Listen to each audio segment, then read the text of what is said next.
One of the initiatives that excite me most is the Judicial City Estates, which your president referred to, which I'm privileged to launch today.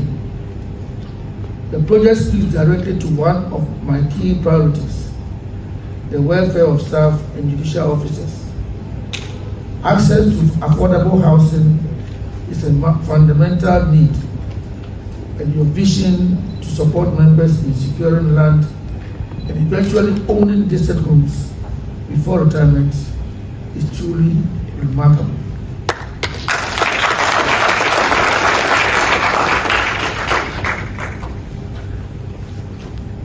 You will realize that in most cases, when courts are built, they build the residence for the judge or the magistrate, forgetting that apart from the judge or magistrate, there are going to be more than 20 other persons working there. So you find registrars, court class, posted to areas where they can't even have access to accommodation. Yes. They live in houses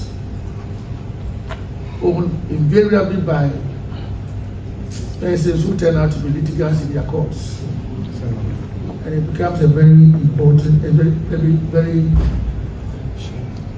difficult situation. The registrar lives in the house of this rich man in town who is so litigious that almost every civil action in the court in the court has his name. It has his name as either plaintiff or defendant. When it happens to the judge or magistrates, we always find a solution to it, but it happens more often than we think to the court staff. So JUSCO Fund and then the Judicial City Estates is a very welcome development.